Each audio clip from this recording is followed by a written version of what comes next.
So hello and welcome to this webinar of the ILO Global Business and Disability Network on the Global Disability Summit, a unique opportunity for businesses to engage. My name is Jürgen Menze.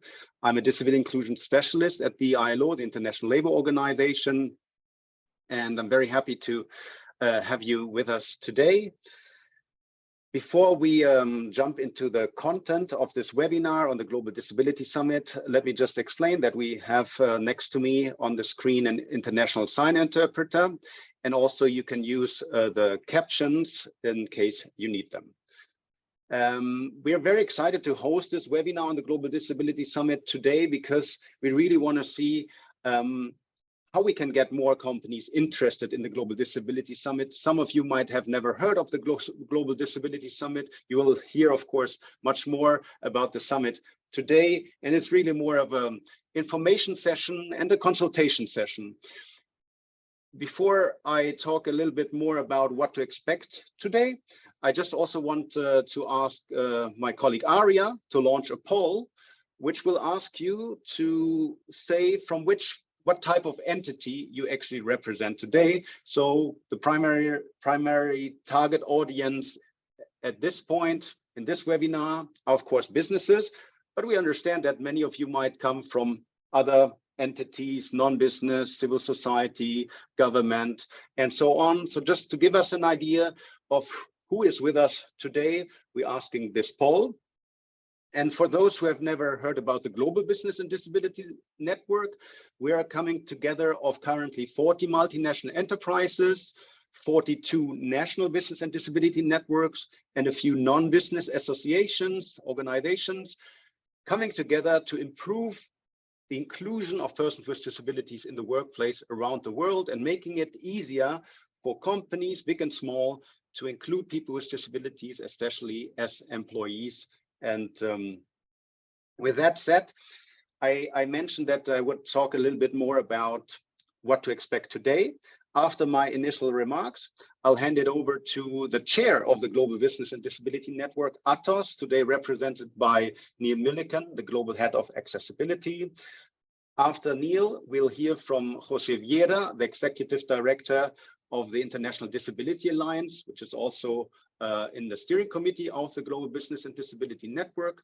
After Jose, we'll hear from Alexander Görsdorf. He's the Deputy Commissioner for the Global Disability Summit in the Federal Ministry for Economic Cooperation and Development in Germany. And then I'll hand it over to the moderator of the consultation session that we'll have for companies, for businesses today, Rebecca Daniel, who is an advisor in the project on disability inclusion in GIZ, the German Technical Cooperation Agency. So with that said, maybe we can just quickly have a look at what type of entities you represent today. So I just see that 18% of the participants come from multinational enterprises, 3% from national enterprises, also 8% from micro, small, or medium-sized enterprises, and 10% of the participants from business associations or network, and the rest basically represent non-business entities. So thanks for that. And with that said, Neil, as the current chair of the Global Business and Disability Network, I would like to hear from you why it is so good and important to have business engaged in opportunities events like the Global Disability Summit next year in Berlin. Neil, over to you. Thank you very much, Jürgen. And I'm one of the 18%, so I work for a large multinational organization. I'm also one of the 15% or the 20%. And by that, I mean I'm a person with a disability. And so I work in business. Disability is a business issue, and work is a disability topic, and it's a social topic. It's also a governance topic when we're thinking about how we work on this as organizations. So really, it's important for us as a business and for other businesses to engage with all of the stakeholders within the business ecosystem. So we want to be part of the discussions that are enabling us to engage with the workforce, our customer base, with the people that are making regulations, influencing changes to how we can be more inclusive in society, and to be a part of that, because business can play a significant role in making societies more inclusive. As a French headquartered company, we have a raison d'etre. You know, we have a sense of purpose, and part of that is focused on people and inclusiveness. So absolutely, we wish to be part of those conversations. And inclusiveness isn't, you know, and it's not a charity issue. It's an ecosystem issue. So absolutely, it's really important that business is part of the conversation alongside the DPOs and the NGOs and the governmental organizations that are shaping our future. So I highly recommend that all of you engage in this topic, and if you possibly can, engage with the Global Disability Summit, whether that be directly or through organizations like the ILO GBDN. So I promised that I would keep it really short and sweet, so I'm going to do that and make sure that we give plenty of time to the other panelists. So back to you, Jürgen. Thank you. Excellent. Thanks so much, Neil. And yeah, I mean, also just to mention, I didn't mention it at the very beginning, we'll have hopefully time for question and answers at the end of this webinar. Please put the questions you have in the Q&A box function of Zoom, which should be at the bottom of your screen.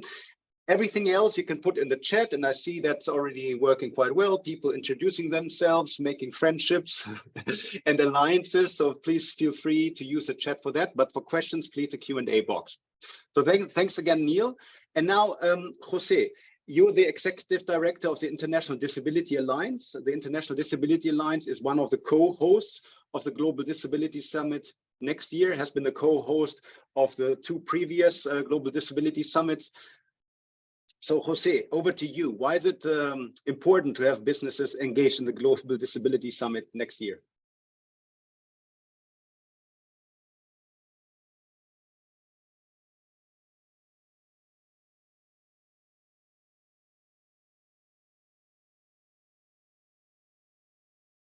I realized that Jose, although I saw him on the screen just a few moments ago, he disappeared.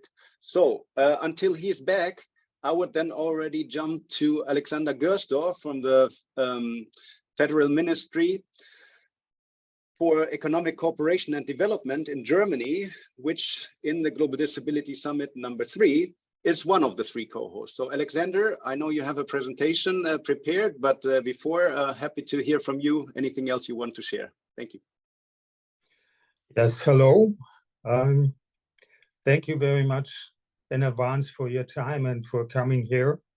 I am looking forward to an interesting discussion. And before I go into the presentation that I'm supposed to make, just very brief remarks from my side on why I think disability inclusion is not only the right thing, but also the sensible thing for persons, organizations, including the private sector to do. First of all, disability inclusion is applicable law in most countries of the world because they have signed the UN CRPD and ratified it, so it's become applicable law. It's an issue of rights.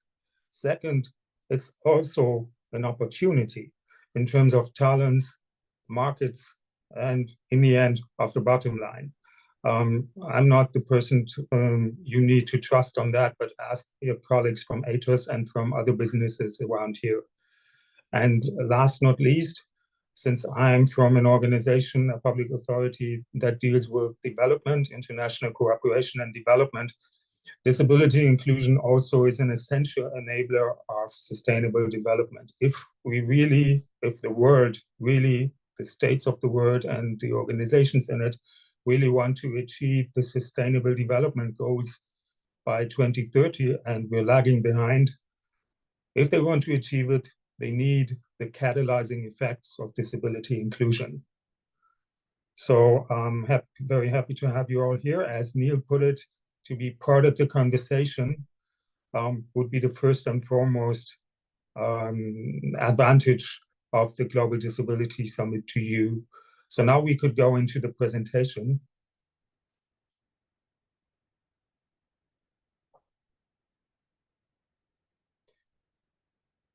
Thank you, Arya. Okay, this is a very brief slide trying to inform you about the Global Disability Summit, about the most important points of it. It's taking place on the 2nd and 3rd of April 2025. That means in 6 months, which is very soon when we think about the aspirations connected with it, but more on that later. It's co-hosted by Germany, Jordan, and the International Disability Alliance.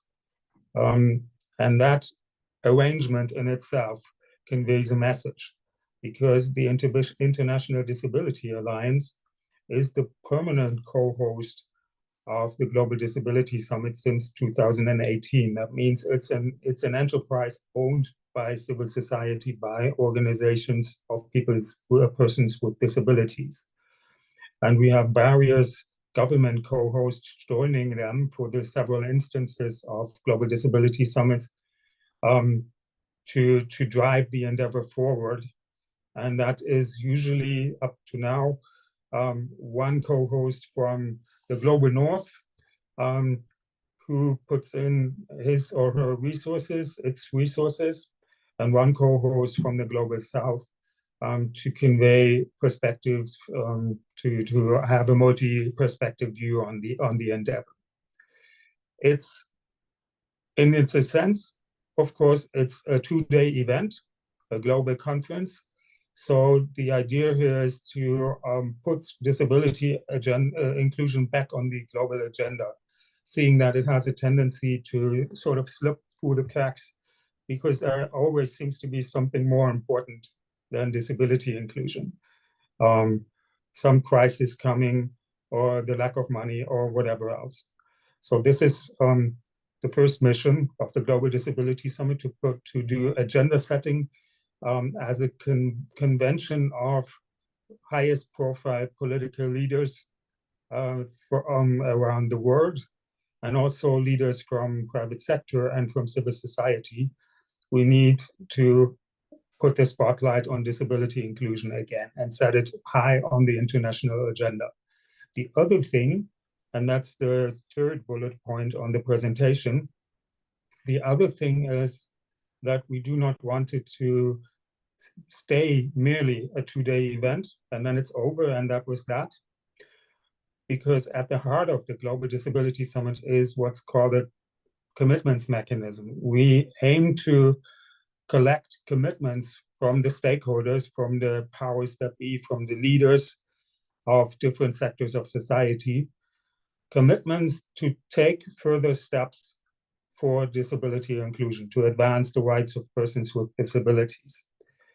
And the idea behind this is simply that basically, if you mean it to get somewhere, if you set yourself a goal, then usually you think about the steps taking you there. If you're rational, if you're a business, if you're a government, you sort of lay out the steps on how to achieve your goal.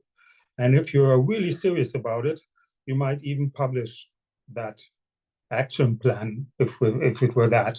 Maybe action plan is a word too large for what I'm talking about, but this is essentially what the mechanism of commitments is: a public statement, a public commitment to certain steps to advance disability inclusions. And by this, we aim to transcend the nature of a simple 2-day transient event, because then the commitments are something that goes into the future, that can solidify expectations, and in the end, you can look at how the world has developed and see if the commitments have come to pass, if organizations, states mainly, but all the other ones who have turned in commitments too, if they have kept their promise or at least aspired to keep it.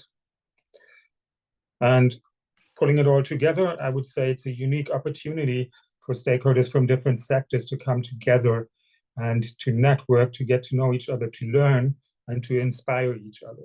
Because, you know, getting a bit formal now, the main formal reference for the Global Disability Summit is Article 32 of the UN CRPD. And as you might know, the CRPD and the regime, the accountability regime that it enacted, holds national governments to account, and governments in a general sense. And Article 32 is the one that says, well, you don't have to do this alone. You can talk to others. You can look at what others have achieved. You can be inspired. You can learn from that. You can form partnerships.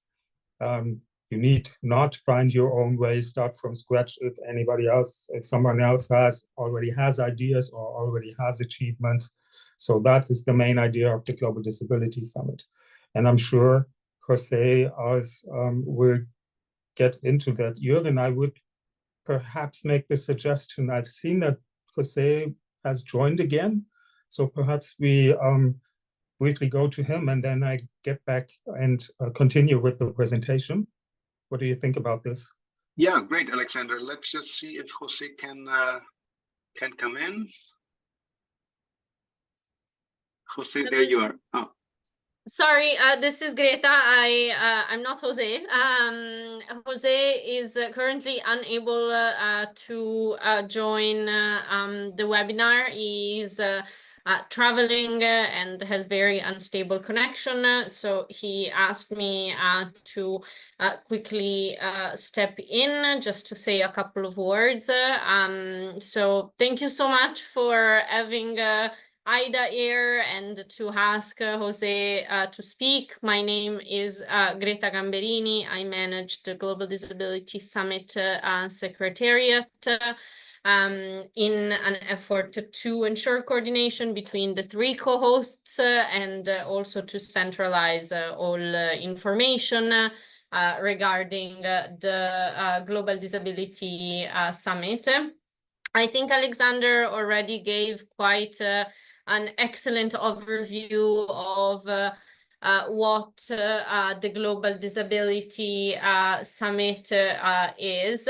I just would like to reiterate the importance of the private sector engaging in the Global Disability Summit and supporting efforts mainly with reference to commitment submission and substantially engaging in panels and support of good practices.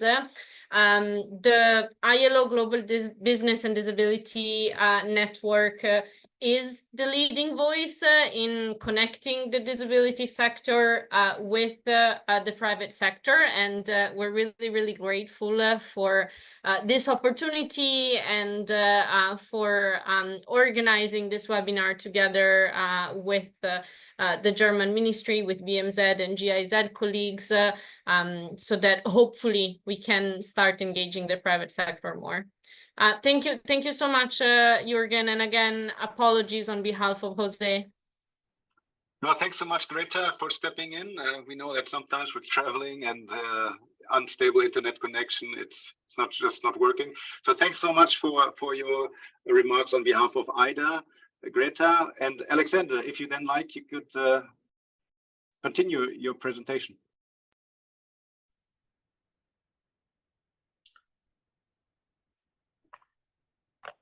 Okay. Yes, thank you. And thank you, Greta, for adding and enhancing the perspective a little bit. As Greta was saying, I just want to put one other remark before. What we're trying to do here is sort of pioneering work.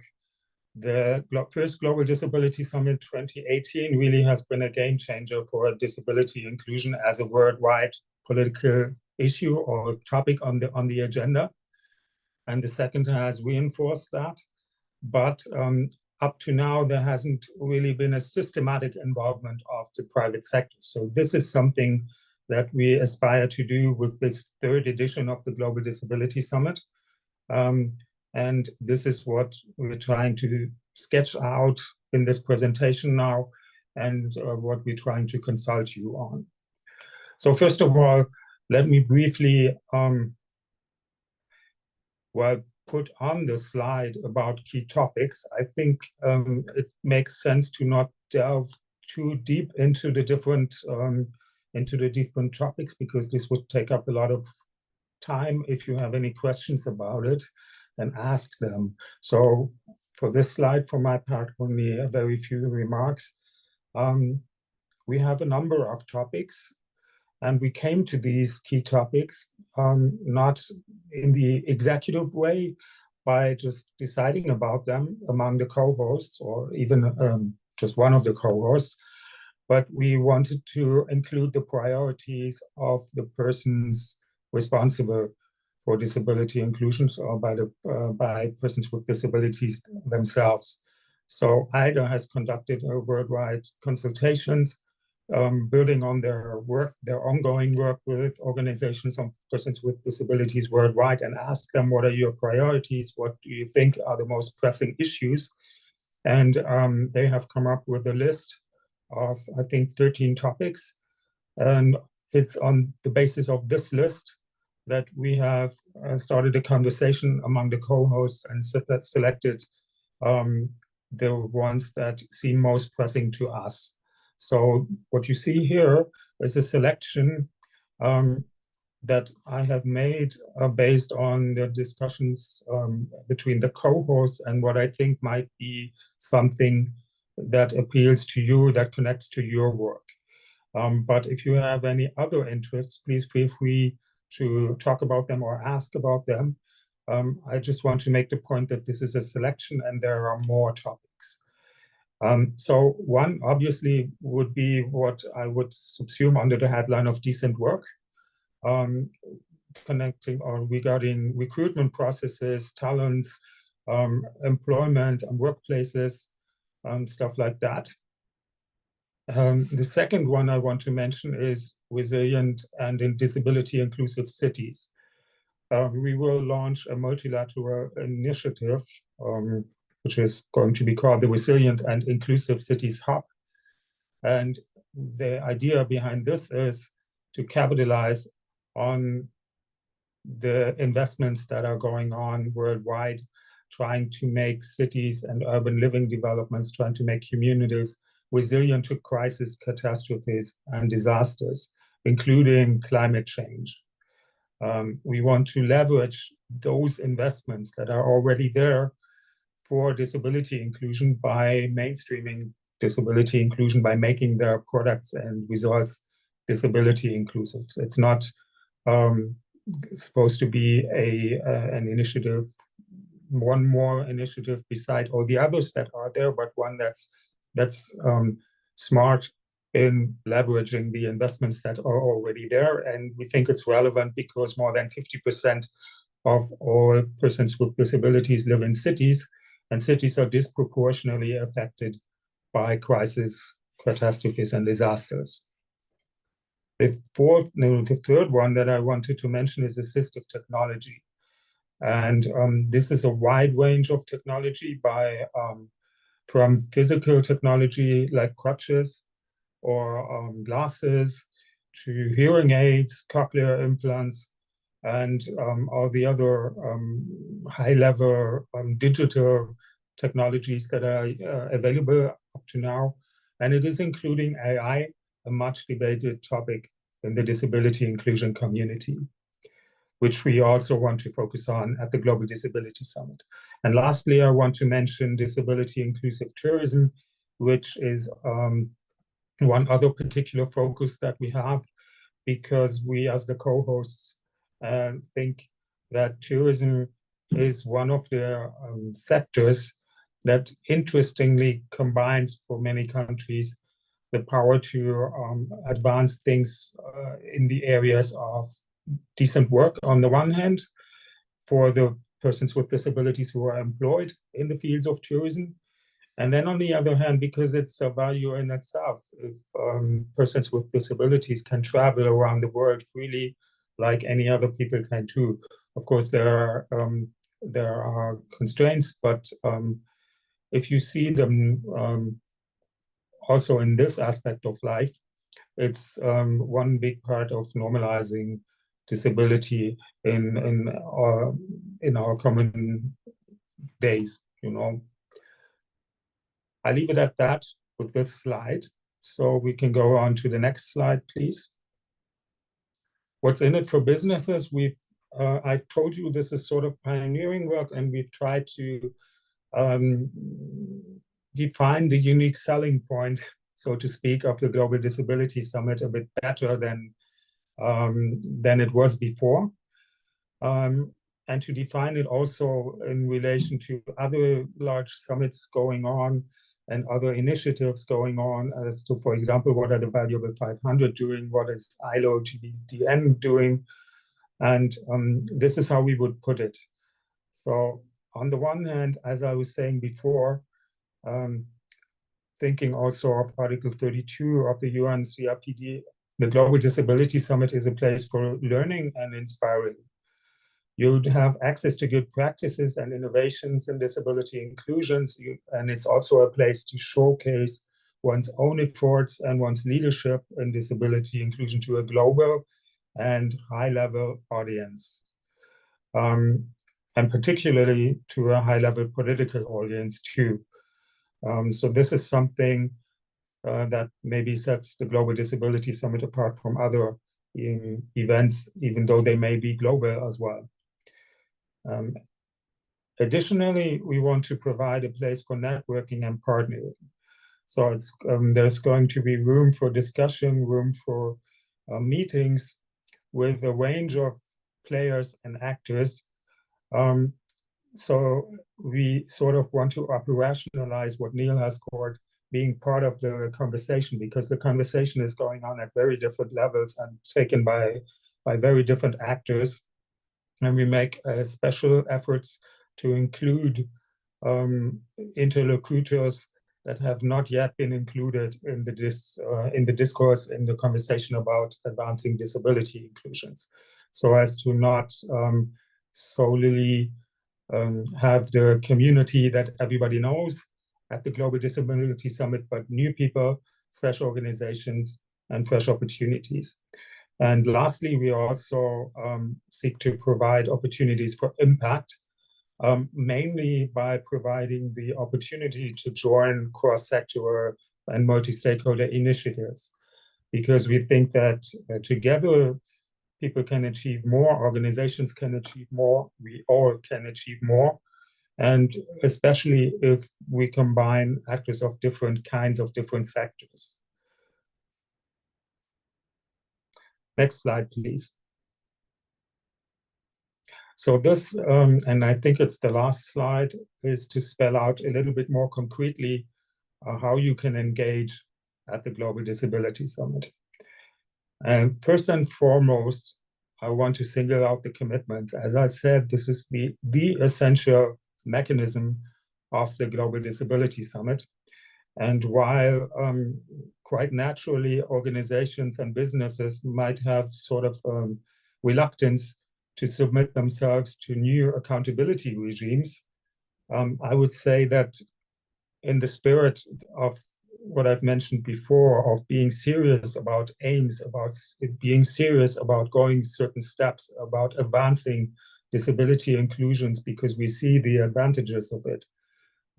Turning in a commitment at the Global Disability Summit is a way of showcasing leadership and of inspiring others. Because, and I'm looking at the second bullet point now, good practices are one thing and they're good, but they're confined to the present. So there's something that already is going well, whereas commitments are directed towards the future. They are written statements of what we want the future to be. And that is their particular value. And because they are at the center of the Global Disability Summits, we put them on first position in this line of ways to engage. Good practices, however, are another and absolutely valid way to contribute, to engage. For example, by presenting your company's good practices and innovations in our exhibition space. We will have an exhibition space, and for this exhibition space and for other ways of engaging the commitments, the initiatives, side events, and all, we will publish more information soonish. And of course, you can ask about the details later on in the conversation. I already mentioned the multi-stakeholder initiatives. There are several being put together in advance of the summit. There are several existing already, like ILO GBDN or the Valuable 500s. And one of the most prominent that's supposed to come into being at the Global Disability Summit is the one on resilient and disability inclusive cities that I already mentioned. You won't be surprised that you can apply to have or to convene side events at the Global Disability Summit. We're also thinking of, those are panel discussions, and we're also thinking of smaller formats like so-called fireside chats. We will have the possibility of a high-level meeting or a high-level dinner with CEOs and a high-level representation from governments.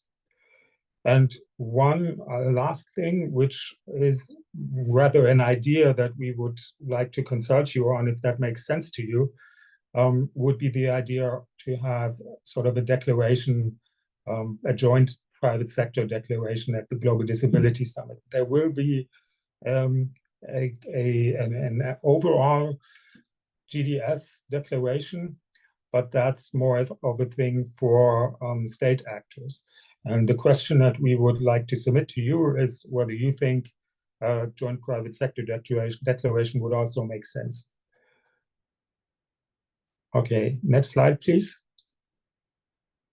And as you can see, this is the end, and I am really grateful for you, those 98 participants that I can see, that you dedicate your time to this and that you have an interest in this. I hope I have rather sparked more interest, and I look forward to the consultations and to the further discussion now. Thank you. Over to you, Jürgen. Yeah, thanks a lot, Alexander. This was obviously a very good and comprehensive presentation of what the Global Disability Summit is and how companies can engage. And we have with you a bit of a surprise guest, a surprise speaker, which we didn't introduce at the very beginning of the webinar. But with us today is Rylin Rodgers. She's a disability policy advisor. If I think that's a job title you have, Rylin, in Microsoft. And we have Rylin joining us today because Microsoft has been engaged in the two past Global Disability Summits. So Rylin, this is really excellent business leadership that Microsoft has shown, also in the context of the Global Disability Summit. So over to you. Why did you do that? How did you do that? And what can you recommend to other companies? Yeah, thanks so much. This is a great conversation because it's exactly the right time to be getting excited about the opportunity. For us, we have the experience of the past two summits to really see the value of engaging, of participating, of attending, sharing ideas, learning from others, and also of having it as a showcase for some of our ongoing work and commitments. So historically, we have had a delegation be a part of the summit, and there's a tremendous value in that from our business point of view. And it's really about the global conversation and connections.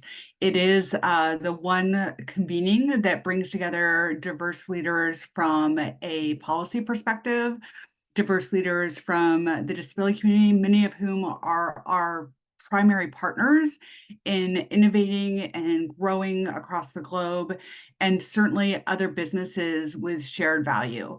And really, it is the right place to be for those of us in the business world, which frankly should be all of us in the business world, that see disability as a strength in terms of the talent that it brings to our companies, and also as a part of our customer base and society, because that's what it is. And this is really an opportunity to lean into that.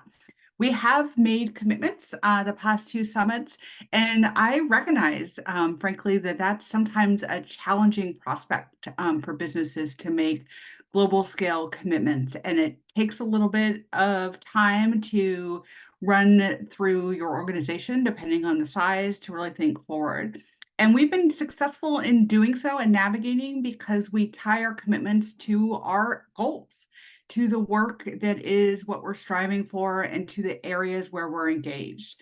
So I encourage folks to take this opportunity. We have some time. Commitments are open now, but they'll be open for a little while to look at what your plans are for the next multiple years. What are the opportunities? What are the work streams that are already in place, as many of us respond to the growing number of regulations and to the economic reality that our businesses need disability to prosper, and really think through those pieces and how you would frame it in commitments. We've learned through this process that there are deep commitments across Microsoft in multiple threads, things like engaging in democracy, innovation and assistive technology.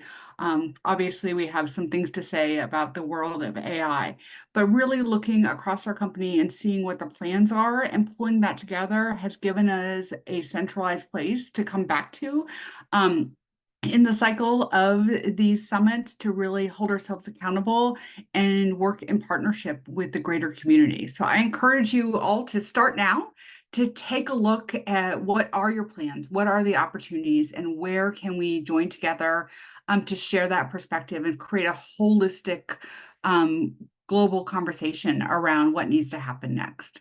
And I'll turn it back.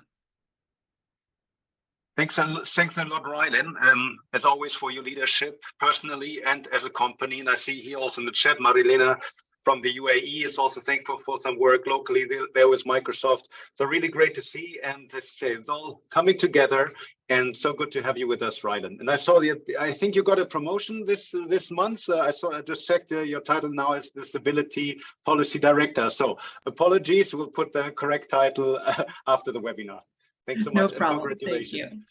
So with that said, I'll be happy to hand over now to Rebecca Daniel. She's advisor in the GIZ project on the inclusion of persons with disabilities. She will basically doing the business consultation. I'm saying business consultation, and it means that we will ask a few polls with different answer options. Rebecca can also explain that a little bit more. But before handing over to Rebecca, I would really encourage those who representing the business community to engage.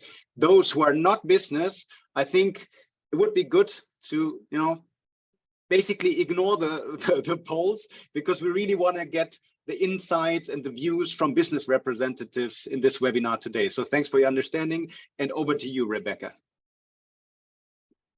Thanks so much, Jürgen, and thanks for already starting my job. So this would have been the exact first thing for me to mention, because I realized that about the half of the participants, at least those participating at the beginning in the poll, indicated that they are from a business entity. So we would like to highlight that, and now ask a few more questions. And thanks, Rylin, for already highlighting a few.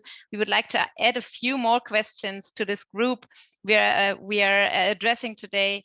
And I would like to ask the first poll to come up. It's strongly related to what you've heard in Alexander's presentation, and also in the remarks by Greta from the International Disability Alliance. And the first question is about topics. I've already seen some posts going on in the chat. That's great. We are going to also consider it in the summary of this session. However, if you could please indicate now in this poll again, or in addition, which of the main topics of the Global Disability Summit are most relevant for your work. Is it decent work, like disability inclusive recruitment, employment and workplaces, resilient and disability inclusive cities, as Alexander outlined, for example, accessible infrastructures, services, support systems, or activities related to climate action in cities? Is it assistive technology, including artificial intelligence? Is it disability inclusive tourism, maybe? Disability inclusive procurement, supply chains? Disability inclusive sustainability and ESG reporting? Or digital accessibility, or any other? You can put the others into the chat, and I've seen many coming up already. Maybe as a remark on other topics that haven't been mentioned today, we have picked out solely selective amount of potential topics which we thought might be relevant for this group. However, it's great if you add more. So I'll give you another second before we show the results. And I've already seen in the comments that there have been mentioned topics such as disability inclusive health and education, also awareness raising, which comes in addition to the response options that we've given. And thanks for that, bringing it to our attention. We'll go more in depth into your questions and remarks in the Q&A section. Now, with regards to this poll, 86% say that decent work. Yes, that is not surprising for us. That is an important topic for you. Thanks for that. Also, many say digital accessibility and also assistive technologies, followed by disability inclusive sustainability and respective reporting. And also tourism is of interest for some of you, and inclusive procurement and supply chain. Thanks so much, Thanks so much for your responses to that. So let's come to the second poll to get your view on another aspect that's been mentioned in the presentation, which is what's in for you as a business. So the benefits. What potential benefits do you see for your company in participating in the GDS? You can select several options. So is it the networking that Alexander mentioned that can happen with governments, with OPDs, organizations of persons with disabilities? Is it the impactful collaboration, like facilitating partnerships between governments, development agencies, and businesses? Collective action for greater inclusion of persons with disabilities and access to multi-stakeholder initiatives? The influence of policies and shaping of international development, the global visibility of your company, for example, if you share good practices, or the access to good practices and innovations in disability inclusion, or any other, which you can also share in the chat. And I'm going to monitor the Q&A and chat as well, if anything on the benefits for your organization. We turned around the question now, of course.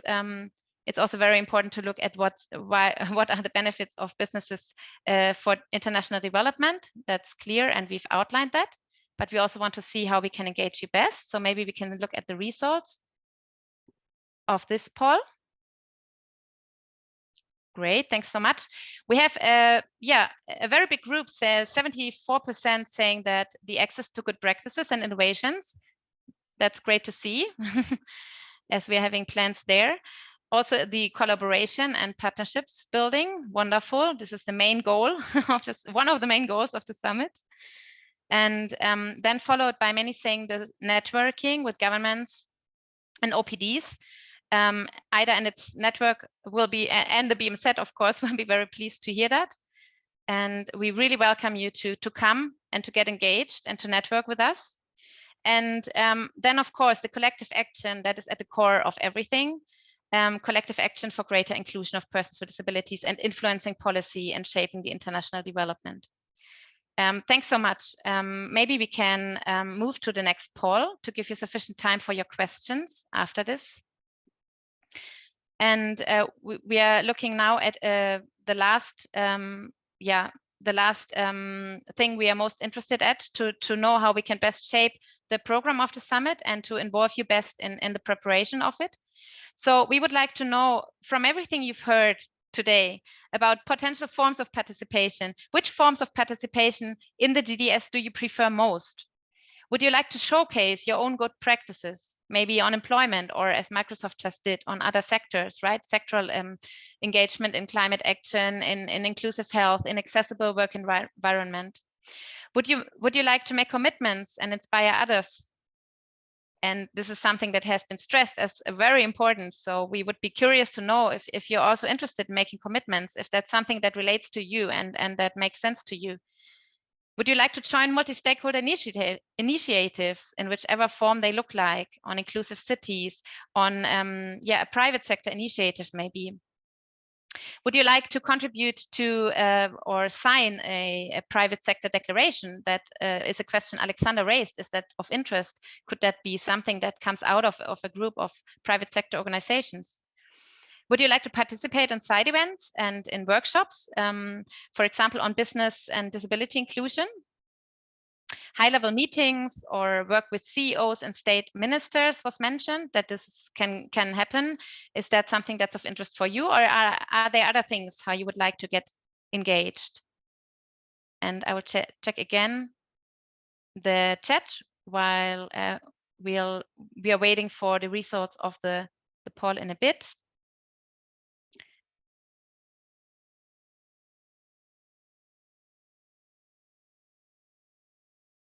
And we see that a very big group says that they would really like to participate in side events and workshops. Great, 75%, followed by 66% saying that they would like to showcase good practices. Excellent. And also joint multi-stakeholder initiatives are of big interest, followed by making commitments. It's good to see that at least 40% say that they would like to make commitments and inspire others that way. This is really something we like to stress again, that this is what really brings about change, to form action plans or to define concrete steps and for the future and implement them. Also, the high-level meeting finds some attraction, or to contributing to a declaration. We are not sure. Let's see. On others, let me check the chat.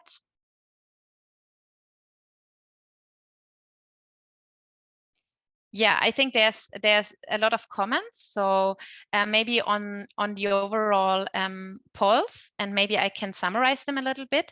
So we've seen a few additional topics mentioned. I already said that at the beginning. We also saw already some comments on more technical participation related questions, which I will shift to the Q&A session, and that will already be answered in the chat directly. But maybe in addition, so there's one comment, for example, how is the GDS process including underrepresented persons with disabilities, like persons with psychosocial disabilities, in the sense of the nothing for us without us principle. And I also take note of that as an important, maybe cross-cutting topic, and also as a question that we can discuss in a bit. There's also a comment that somebody said that I did not complete the poll, but I know that business members of the inclusive employment ecosystem are interested in AT, accessible tourism, in the UAE, and it's a priority there, especially hospitality. Yes, thank you so much. This is also our perception, ESG and supplier diversity. Thanks for that comment. And also, again, another comment on the importance of looking at the skilled labor in the tourism sector, where awareness and practices are included within training programs and academic learning. So the results would be skilled labor that understand inclusion and needs of disabled tourists, labor, etc. This is both on tourism. And then there's another comment made that it would be great incentive if a private sector declaration would be put together, and it could push organizations to commit. So maybe despite the fact that 25% only said that, yes, I could contribute to it or sign it off, maybe it's a thought to at least think of again. And we would be happy for you to get engaged, those who feel this would be a good opportunity, right? So to get engaged and get in contact so that we can see who would get active on that. Also a comment on the acceleration of emerging technologies like AI, that the person says that they would like to see a session on digital skills for persons with disabilities. Thanks so much. With this, I would now like to give a few minutes to the Q&A questions that were still mentioned that haven't been responded yet. And they are also directed, I think, to the speakers beforehand. Maybe yeah, maybe with the simple one. So Rylin, Rodgers, I think your email address is wished in the chat. So if you wish to share it, we can post it. Maybe you can post it in the chat yourself or respond to the question. I think you're a speaker, so you can respond to that question directly to you. So there's interest to get in exchange with you, and I can really encourage you to exchange with companies, private sector entities that have made commitments, to learn from them, to exchange and get inspired for your own commitments. And now to the questions. And maybe both Greta and Alexander, you can both see which who would like to respond. So there's the question if there are any ideas for awareness raising or supporting children with disabilities and families.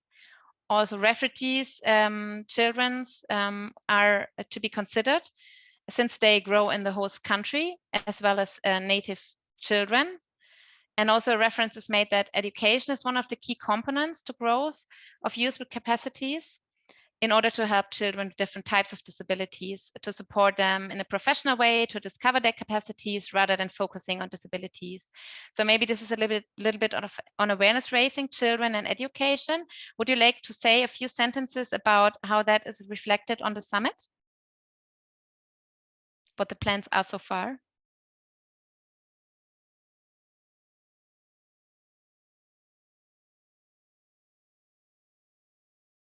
Not sure, Greta or Alexander, who feels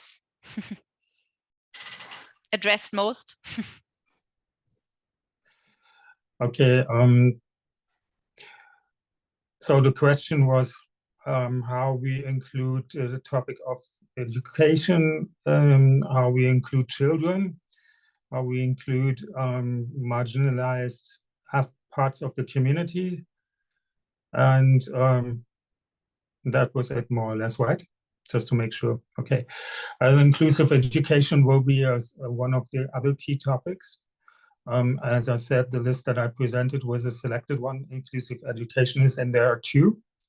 So if you're interested in that, you can keep going, because it is going to be a key topic. With respect to children, kinds of disabilities that are marginalized often, and other intersectional themes. We are aware of the problem. It's also a problem of representation, and we're trying to address it by several means. We're in discussion with several partners, for example, some private foundations, who are especially targeting these marginalized groups, and we are trying to form partnerships with them to help us have these people and their issues at the Global Disability Summit. Another thing is that the Global Disability Summit is taking place on the 2nd and 3rd of April, and on the 1st of April, there is a civil society forum, which is not organized by the Global Disability Summit co-hosts, but by an entity called the Civil Society Reference Group. And maybe Greta can say a bit more about that. This is one of the places where we see the diversity of the community coming in, and there will be interconnections between the Civil Society Forum and the Global Disability Summit. So whatever is prepared in the Civil Society Forum will be presented in some way or the other at the Global Disability Summit. So this is another way of interconnection that we are trying to do. Generally, can be said that we have this list of topics, but we also have a list of overarching, how would you say that, points of reference that we need to consider within all those topics. And intersectionality is one of them. Another one would be to try to always assure that there is an active role, a central role for persons with disabilities or their organizations, putting them in the driver's seat, nothing about us without us, and all that. So we were trying to convey agency in the summit. Yes, and another one of those overarching points of reference is that we're trying to base our discussions and our actions and our selections of topics and such to the extent that this is possible on data and evidence, and also contribute to a better basis of data and evidence to provide actionable data, disaggregated data on a more specific level and not only on a very general level.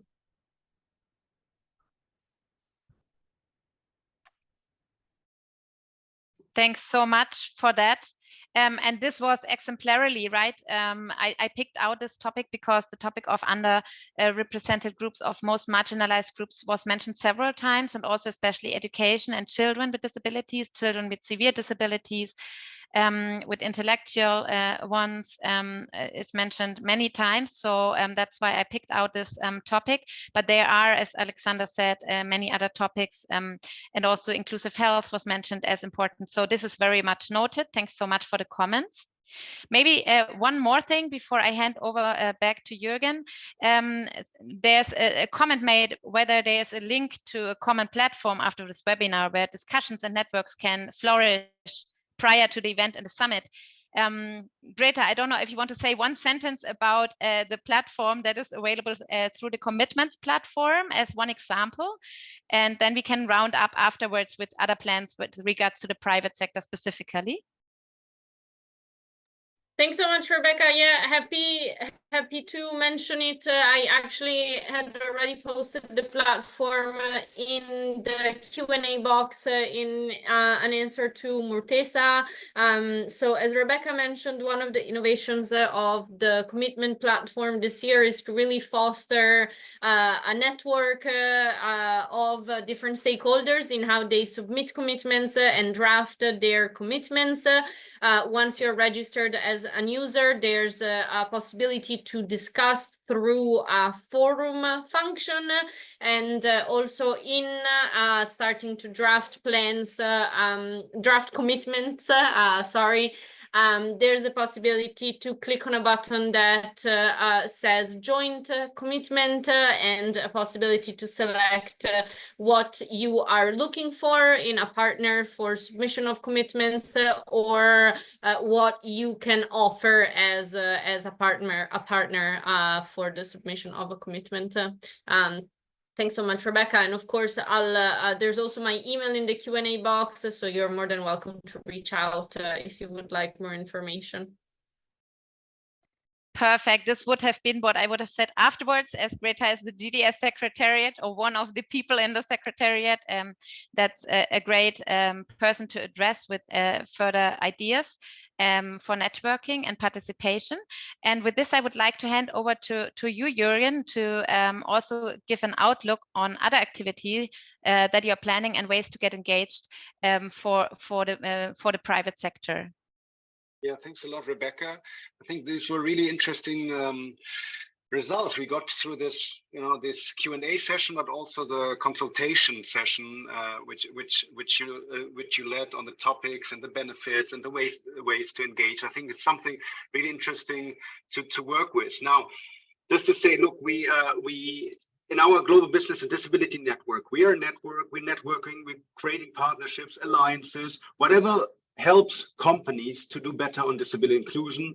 And I think the Global Disability Summit is such a great and unique opportunity. It doesn't happen every year, and it's definitely not at that high level that you have other events, including our own global conference. So really another plea to you to think about in your own companies, in your business associations, in your national business and disability networks, to see how you can get engaged in the Global Disability Summit. And thanks so much for all the speakers today with their interesting views and expertise in this area. Now, in the Global Business and Disability Network, at our last year's global annual conference, so 2023, Alexander, who was also speaking today, was at our conference 10 months ago. So this is not the first time we talk about it. And Alexander said at the beginning, we have now 6 months to go. So let's use the next half year to really get clarity on how companies want and can engage. We in the Global Business and Disability Network are, of course, available to make introductions, to send you the information. We definitely share the recording and the presentation that Alexander used, also as a follow-up, probably already tomorrow. But we, if you like, can be the first point of contact for those listening, seeing me right now, for anything related to the Global Disability Summit. If you're in contact with the colleagues in GIZ, IDA, BMZ, of course, you approach them. But we're happy to be the one facilitating those contacts if needed. Now, I mentioned our global annual conference in the Global Business and Disability Network. This year's global conference, we will put the Global Disability Summit again on the agenda at the end of our conference. Our conference will be on the 27th and 28th of November in the ILO headquarters here in Switzerland, in Geneva. So if you have the chance to come, get in touch in person with the people who are also leading on the Global Disability Summit. If you can't come to our conference in person, follow our live stream. I think there was also a question here how people can follow the Global Disability Summit in Berlin next year. I'm pretty sure there will also be a live stream. Hopefully I'm not saying anything wrong. But anyways, this is one step for in the line of many steps to get businesses closer to the Global Disability Summit. We have had 2 summits in the past, and I think we're all here to make sure that the 3rd Global Disability Summit, co-hosted by International Disability Alliance, the German government, and the Jordanian government, is a success also in the area of business engagement and business commitment. So thanks so much for all of you being here today, listening, and of course, especially to the speakers, Neil, Greta, Alexander, Rylin, Rebecca, also as a moderator, and also to my colleague Aria, who is doing a lot of the technical stuff in the background, to the international sign interpreter, and also to the captioner today. Thanks for making this event so meaningful and useful, hopefully. So we'll be in touch. If you have any questions, reach out to us or those who were speaking today. Thanks so much and take care. Until next time.